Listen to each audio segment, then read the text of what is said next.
class, this is Miss V. Now this week our assignment is to create a delightful doodle for our sketchbook page. Now what is a doodle? A doodle can be a simple drawing that can have concrete representation, or it can be a drawing that is created by drawing abstract shapes. So in your case, your assignment requires for you to represent a top 5 list of your most happy, most thankful moments that you've experienced so far. So you will have to create that doodle on an 8x11 sheet of paper. The size is 8x11. It can be notebook paper, composition paper, right? It's called composition book paper. Or you can look through some old mail that you received or your parents have received. If the back of the letter is blank, you can use that. Or maybe an old cereal box. You can take it apart, cut it out, and use part of that cardboard as your sketchbook page. So once you have that paper available, the next thing you want to focus on is what materials you would use. You can use a simple pencil. You can use one of those micron pens if you have any at home, a regular pen, ink pen, whatever you have available, okay? Or maybe some really thin Sharpies. Those would be perfect. So within your doodles, I do want you to have variety. So I do want you to have different sizes of those little items or ideas that will come to mind, okay? We want you to have fun with this sketchbook page.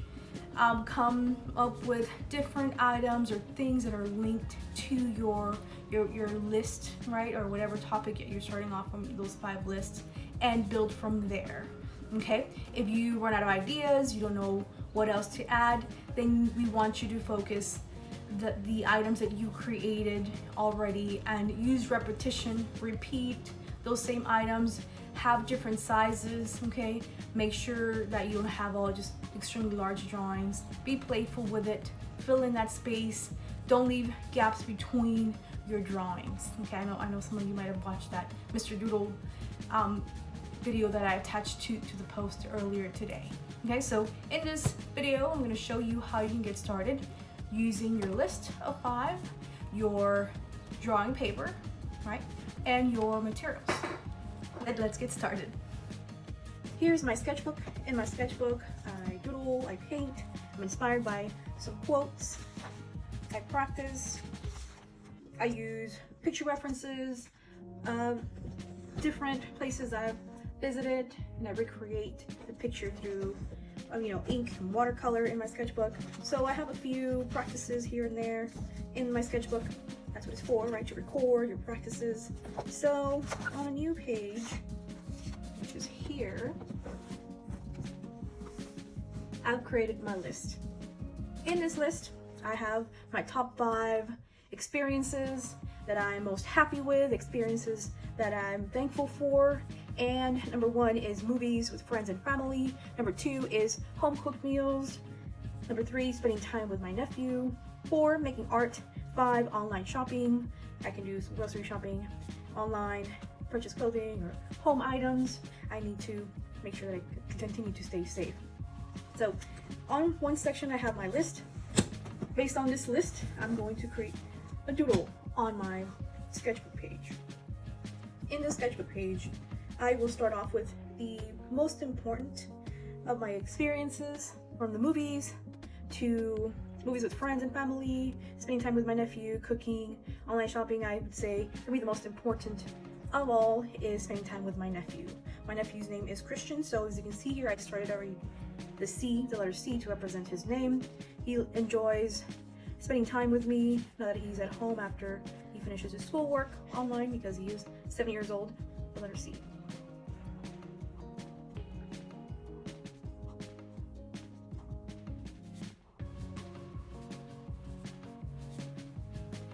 Now notice that my line here went off a little bit. When you're doodling, you're not looking to make a perfect drawing. Doodling, again, involves simple drawings that can represent a concrete idea or can be also created by just random abstract shapes. So for you, connect to those experiences, right? All these little drawings of objects, letters and numbers. So again, I just narrowed down to my top of the list, right? And remember, we worked on that 1-point perspective at some point in class. So I'm using that to connect my corners towards the vanishing point. A little lower, right? And this way. And then when I close, diagonal, curved. And if this is curved, the inside, you know, this thickness of the letter should be turned thickness of this as well. I'm gonna add some lines. Remember, I mentioned make sure that your drawings, that you have them very close together. Leave hardly any gaps between your drawings, and that also includes the spaces inside your actual drawings of items, letters, or numbers. He has soccer balls, footballs, basketballs, different size of those. I will include variety of shape, variety of all of those different sport balls that he likes to play with. I'm going to draw some shapes in the background.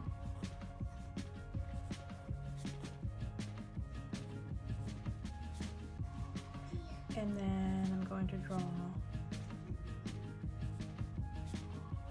some circles. Those will represent the balls, soccer balls, basketballs. Okay.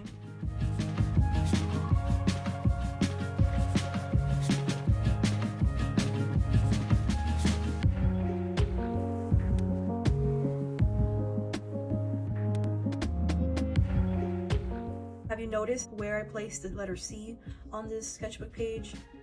Did I place it in the center of the page? And if no, why is that? Think of or remember the rule of thirds. You want to stay away from placing things flat in the middle. I'll be turning these into soccer balls eventually. I'll be drawing some footballs.